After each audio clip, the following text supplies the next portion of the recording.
आज आपल्याकडे ही बॅटरी आलेली आहे इलेक्ट्रिक स्कूटीची. हा याचा बॅटरीचा बॉक्स आहे आणि ही बॅटरीचं कवर आहे.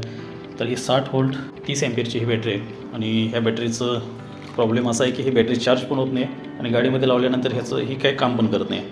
तर ह्याला खोलल्यानंतर आम्ही चेक केल्यानंतर आमच्या असं लक्षात आलं की याचा हा जो काय BMS आहे, तर हा BMS याचा खराब झालेला आहे, शॉर्ट झालेला आहे आणि ह्याचे 2 सिरीज खराब दिसत आहेत. तर ह्या 2 सिरीजचं काम आपण करणार आहोत. त्याचबरोबर हा आपण BMS पण याचा चेंज करणार आहोत. तर आपण BMS कुठला लावणार आहोत, तर हा डॅली कंपनीचं BMS आपण वापरणार आहोत. बघू शकता याचं होलोग्राम वगैरे बघू शकता, एकदम ओरिजिनल क्वालिटीचं डॅलीचं वॉटरप्रूफ BMS आहे 60 एम्पियरचा. तर हा BMS वापरून आपण याच्यामध्ये काम करणार आहोत.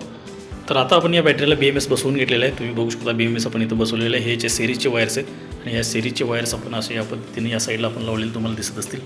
तर हे अगदी व्यवस्थित पद्धतीनं आपण लावून घेतलेले आहेत. सगळ्याला ग्लू केलेलं आहे, कुठेही लूज राहणार नाही याची काळजी घेतली आहे.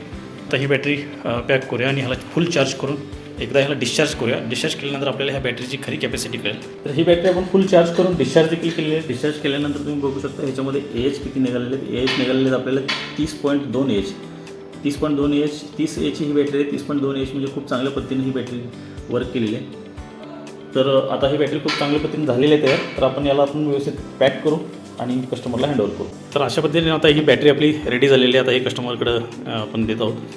तर तुमच्या देखील गाडीच्या बॅटरीचं काही रिपेअरचं काम असेल किंवा बॅटरी तुम्हाला नवीन हवी असेल तर स्क्रीनवर दिलेल्या नंबरवर तुम्ही संपर्क साधू शकता. त्याचबरोबर तुमच्या गाडीचं काही अचानक ॲव्हरेज कमी आलं असेल किंवा तुमची गाडी कमी वेळेत चार्ज होत असेल किंवा बॅटरी इंडिकेटर 15 ते 20% असताना गाडी अचानक बंद होत असेल तर अशा केसमध्ये सुद्धा तुमची बॅटरी खराब होऊ शकते. तर अशा वेळी देखील तुम्ही आमच्याशी संपर्क साधू शकता. धन्यवाद.